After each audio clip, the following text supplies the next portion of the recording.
પાટડી સેવા સદન ખાતે કલેક્ટર જી.એચ. સોલંકીની અધ્યક્ષતા હેઠળ સંકલન મીટિંગ યોજાઈ. કલેક્ટર જી.એચ. સોલંકીનું પ્રાંત અધિકારી મિલન રાવ મામલતદાર હરેશ અમીને પુષ્પગુચ્છ આપી સ્વાગત કર્યું. કલેક્ટર જી.એચ. સોલંકીએ પાટડી સેવા સદન ખાતે જનસેવા કેન્દ્રમાં ઈ-ધારા વિભાગની મુલાકાત લીધી. જનસેવા કેન્દ્રમાં બેઠેલા અરજદારોને કામ ઝડપી થાય છે, કોઈ તકલીફ નથી પડતી એવું પૂછ્યું. સંકલન મીટિંગમાં નગરપાલિકા પ્રમુખ ધારાસભ્ય પી કે પરમાર દ્વારા નર્મદા કેનાલ જીબીના અધિકારીઓ સાથે 4 લેન હાઈવેનું કામ ચાલે છે, એ બાબત કામમાં નડતા દબાણ દૂર કરવા ઝડપી કામગીરી કરવામાં આવે તે બાબતે ચર્ચા કરવામાં આવે.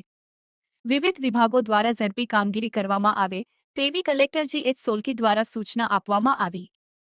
ધારાસભ્ય પી કે પરમાર અને નગરપાલિકા પ્રમુખ હિતેશભાઈ રાવલ દ્વારા પાર્ટીમાં છેલ્લા ઘણા સમયથી ગેસના બાટલા ચોરીઓ અને દૂષણો વધતા પાર્ટી પોલીસ બિલકુલ નિષ્ક્રિય હોય, કાયદો વ્યવસ્થા કથળ્યો હોય એવું જણાવ્યું.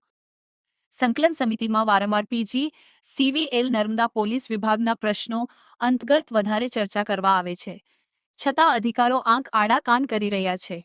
ધારાસભ્ય પી કે પરમાર દ્વારા દુધરેજ માલવણ પાટી દસાડા હાઈવે ધીમી ગતિએ ચાલતા હોય, વારંવાર અકસ્માત સર્જાતા હોય, ઝડપી કામગીરી કરવામાં આવે એવી રજૂઆત કરવામાં આવી.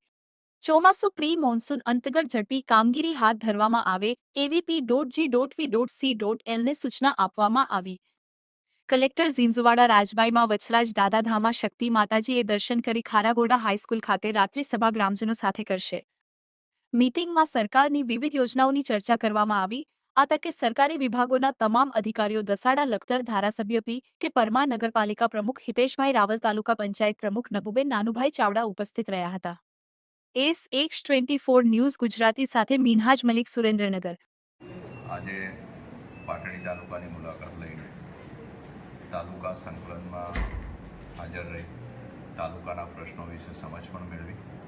સાથે સાથે ધારાસભ્યશ્રી, નગરપાલિકા પ્રમુખશ્રી, અન્ય પદાધિકારી સાથે પણ મુલાકાત થઈ, તેમના પ્રશ્નો જાણ્યા.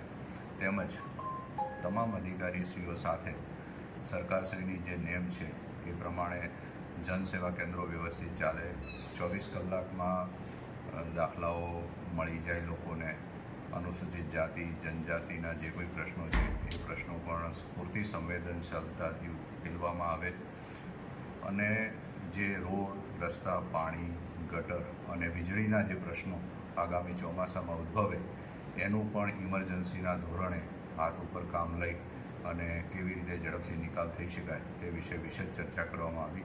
અને તાલુકાના તમામ અધિકારીશ્રીઓએ ખાતરી આપી છે કે આગામી ચોમાસાના સમયમાં બધા જ એક ટીમ તરીકે કામ કરીને પાટડી તાલુકામાં લોકોને કોઈપણ પ્રકારની તકલીફ ન પડે કે ઓછામાં ઓછી તકલીફ પડે એ પ્રમાણે જે કોઈ કાર્યવાહી કરવાની થશે ઝડપથી પૂર્ણ કરવામાં આવશે.